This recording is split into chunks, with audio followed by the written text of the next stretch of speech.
तो दोस्तों एक तरफ जहां पे यूक्रेन और रशिया के लड़ाई थमने का नाम नहीं ले रहा है, तो वहीं पे इस लड़ाई के कारण यूरोप के साथ साथ संपूर्ण वेस्टर्न देशों को बड़े आर्थिक नुकसान को झेलना पड़ रहा है। हालांकि इसके कारण ऑयल प्राइसेस भी बढ़ रहा है और लगभग पूरा दुनिया डायरेक्टली या इनडायरेक्टली प्रभावित हो रहा है। तो वहीं पे इस तरीके के बड़े मुश्किलों को देखते हुए अमेरिकी प्रेसिडेंट जो बिडेन के तरफ से अपने मिडिल ईस्ट के एक दौरे को किया जा रहा है, जहाँ पे बताया जा रहा है कि उनके द्वारा इजराइल और सऊदी अरेबिया का विजिट किया जाएगा। और दोस्तों जो बिडेन के इस विजिट से पहले अमेरिका के तरफ से अचानक से एक ऐसा बयान दिया गया जो काफी हैरान करने वाला था। बयान है ईरान के द्वारा यूक्रेन के खिलाफ रशिया को ड्रोन सप्लाई करने को लेके। दोस्तों आज के इस वीडियो में आप लोगों को बताऊंगा कि क्या सच में ईरान के द्वारा रशिया को ड्रोन सप्लाई किया जा रहा है, और अगर किया जा रहा है तो क्या ईरान के पास इतने कैपेबिलिटी है कि ये रशिया जैसे बड़े देश को ड्रोन दे के मदद कर सकता है। तो डिटेल में जानने के लिए वीडियो के आखिर तक बने रहिए और चैनल को सब्सक्राइब और वीडियो को लाइक जरूर कीजिए। तो दोस्तों 11 जुलाई के दिन अमेरिकी प्रेसिडेंट हाउस मतलब व्हाइट हाउस के तरफ से एक बयान जारी करते हुए बताया गया है कि रशिया फिलहाल ईरान के साथ बातचीत कर रहा है ताकि कई सौ के संख्या में ईरानियन ड्रोनों को रशिया हासिल कर सके, जिनमें हथियारों से लैस ड्रोन तक शामिल है, और इसे रशिया यूक्रेन के खिलाफ लड़ाई में इस्तेमाल करना चाहता है। हालांकि दोस्तों व्हाइट हाउस की तरफ से ये बयान तब आया जब अचानक से रशिया की तरफ से ये अनाउंस किया गया था कि प्रेसिडेंट पुतिन अगले हफ्ते ईरानियन लीडर और टर्किश लीडर के साथ मुलाकात करेंगे।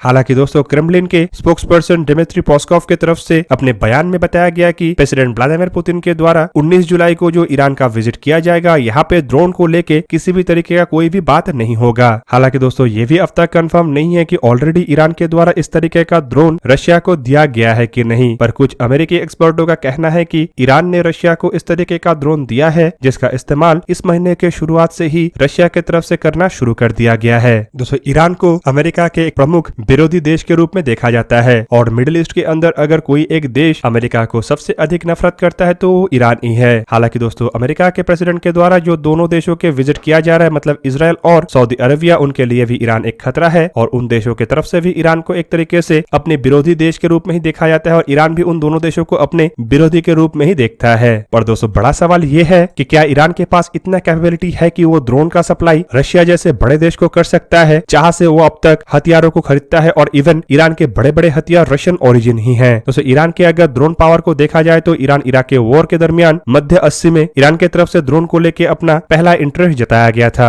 हालांकि दोस्तों अगर देखा जाए तो ईरान ऐसे बड़े हथियारों को डेवलप करने में कोई बड़ा सफलता नहीं हासिल किया, और अमेरिका के सैंक्शन और अन्य देशों के दबाव के कारण यहाँ पे ईरान के जो परमाणु प्रोग्राम है वो भी सही ढंग से आगे नहीं बढ़ पा रहा है। लेकिन ड्रोन के सेक्टर को देखा जाए तो बीते कई सालों से ईरान ड्रोन के मामले में कई सारे देशों से आगे है, और इवन ड्रोन के मामले में ईरान को एक ताकतवर देश के रूप में भी देखा जाता है। हालांकि हाल फिलहाल के सालों में ईरान की जो ड्रोन की टेक्नोलॉजी है इसमें काफी सिग्निफिकेंट भूमिका बढ़ा है, और ईरान की तरफ से एक तरीके से देखा जाए तो ड्रोन सुपर पावर बनने के लिए प्रयास भी बहुत चलाया गया। दोस्तों ईरान के आसपास के रीजन में अगर देखा जाए तो सबसे अधिक मात्रा में ईरानियन ड्रोन का ही इस्तेमाल होता है, चाहे वो गाजा में हो, यमन में हो, लेबनान में हो, सीरिया या इराक में हो। दोस्तों सऊदी अरेबिया के खिलाफ और अमेरिकी ट्रूप्स के खिलाफ यमन और सीरिया जैसे फ्लैश पॉइंट में जितने भी ड्रोन हमले होते हैं इनमें ज्यादातर ईरानियन कामाकाजी ड्रोनों का इस्तेमाल किया जाता है, जो बेसिकली एक्सप्लोजिव से लैस होने के साथ साथ एक प्री प्रोग्राम पाथ को फॉलो करते हुए उड़ान भरता है। दोस्तों ईरान की तरफ से छोटे आकार के, हल्के वजन के, कम दूरी वाले ड्रोन के डेवलपमेंट से शुरू करके मध्यम और बड़े आकार के, भारी भरकम, लंबे दूरी तक उड़ान भर सकने वाले ड्रोनों का डेवलपमेंट किया गया है, जो इंटेलिजेंस, सर्विलेंस और रिकॉनेसेंस के साथ साथ हमले के लिए भी इस्तेमाल हो सकता है। इवन दोस्तों ये भी बताया जाता है कि कुछ ऐसे ड्रोन ईरान के बेड़े में हैं जो अमेरिकी टेक्नोलॉजी से लैस है, और इस तरीके के टेक्नोलॉजी को ईरान के द्वारा ब्लैक मार्केट से हासिल किया गया है। ईरान के बेड़े के जो ड्रोन है उन्हें डेवलप करने के पीछे भी अमेरिकी ड्रोनों का एक प्रमुख भूमिका है, और रिपोर्ट में बताया जाता है कि अमेरिका के कई सारे ऐसे ड्रोनों को ईरान के द्वारा मार गिराया गया है, और उसके टेक्नोलॉजीज को रिवर्स इंजीनियरिंग करते हुए ही ईरान के तरफ से अपने ड्रोनों को डेवलप किया गया है और तैयार किया गया है। हालांकि दोस्तों ईरान के ऊपर जिस तरीके का सैंक्शन लगा हुआ है उससे ईरान बिना ऐसे रस्ते के ड्रोनों के डेवलपमेंट कर भी नहीं सकता था, क्योंकि इस तरीके के सैंक्शन की वजह से रिसर्च एंड डेवलपमेंट के साथ साथ बाहरी मदद लगभग ना के बराबर है। दोस्तों इवन अगर देखा जाए तो बड़े बड़े डिफेंस बजट के देशों के मुकाबले में भी ईरान के जो ड्रोन के डेवलपमेंट है या फिर कहे तो ड्रोन के बेड़े है वो काफी मजबूत है। खास करके ये पॉसिबल इसीलिए हुआ क्योंकि ईरान के ऊपर प्रतिबंध लगा हुआ है, जिस कारण ईरान को मजबूरन अपने आप से ही डेवलपमेंट के रास्ते को अपनाना पड़ा और अन्य तरीकों को ढूंढते हुए ऐसे ड्रोनों को डेवलप किया गया। तो ईरान की तरफ से कई तरीके के ड्रोनों का डेवलपमेंट किया गया है, लेकिन इनमें अगर top of the line combat drone को देखा जाए तो ये मोहोजेर सीरीज के ड्रोनों को ही माना जाता है। मोहोजेर 6 इस इस सीरीज के सबसे लेटेस्ट वेरिएंट है। रिपोर्ट के मुताबिक मोहेजर 6 करीब करीब 18,000 फीट के ऑल्टीट्यूड तक जाने में सक्षम है, जहां तक कई सारे देशों के शॉर्ट रेंज के एयर डिफेंस सिस्टम तक पहुंचने में असमर्थ है। दोस्तों आपके जानकारी के लिए बता दूं कि मोहेजर 6 ड्रोन की जो मैक्सिमम रेंज है वो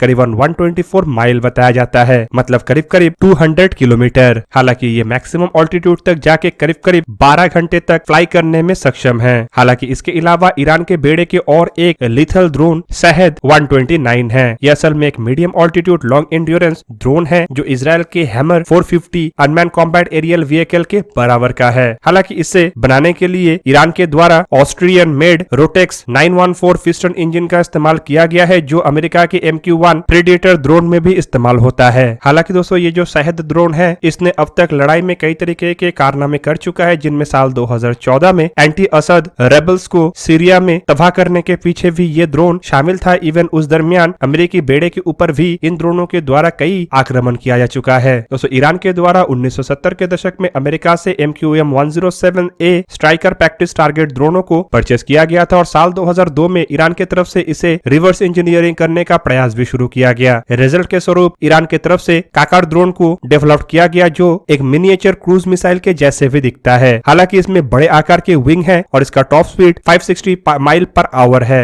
मतलब करीब करीब 900 किलोमीटर पर आवर। हालांकि दोस्तों ये एक तरीके के टारगेटेड ड्रोन है, जिसे इस तरीके से बनाया गया है कि ये 500 पाउंड के मार्क 82 अनगाइडेड बॉम्ब या फिर 250 पाउंड के मार्क 81 बॉम्ब्स को कैरी कर सके। इवन बताया जा रहा है कि ईरान इसमें अपने नसर 1 एंटीशिप मिसाइलों को भी लगाने में सक्षम हुआ। दोस्तों रिपोर्ट में यह भी बताया जाता है कि काकर ड्रोन में ईरान की तरफ से इंटरसेप्टर वेरिएंट को भी बनाया गया है और इसमें short range air to air missile को लगाया गया है, जो अमेरिका के साइड वाइंडर मिसाइलों के ही ईरानियन एक वर्जन है। और रिपोर्ट में यह भी बताया जाता है कि ईरान के द्वारा इसका टेस्ट करते हुए एक एरियल टारगेट को भी तबाह किया गया। हालांकि दोस्तों आपको जान के रखना चाहिए कि साल 2011 में अमेरिका के RQ-170 stealth drone reportedly Iran के ऊपर क्रैश हो गया था, जिसके पीछे मेन कारण था ईरान के साइबर वॉरफेयर। बताया जाता है कि इस ड्रोन को ईरानियन साइंटिस्टों के द्वारा ढूंढ के निकालने के बाद इसे लेके रिवर्स इंजीनियरिंग किया गया और ईरानियन इंजीनियरों की तरफ से साल 2014 में इसके एक मॉकअप को पब्लिक के सामने रखा गया, जिसे शाहिद 171 नाम दिया गया है और बाद में इसके बेस पे पिस्टन इंजन वाले शाहिद 1 और जेट इंजन वाले शेघेद 2 को तैयार किया गया। हालांकि ये भी बताया जा रहा है कि ईरान एक फ्लाइंग विंग कॉन्सेप्ट वाले ड्रोन के ऊपर भी इसके बेस पे काम कर रहा है।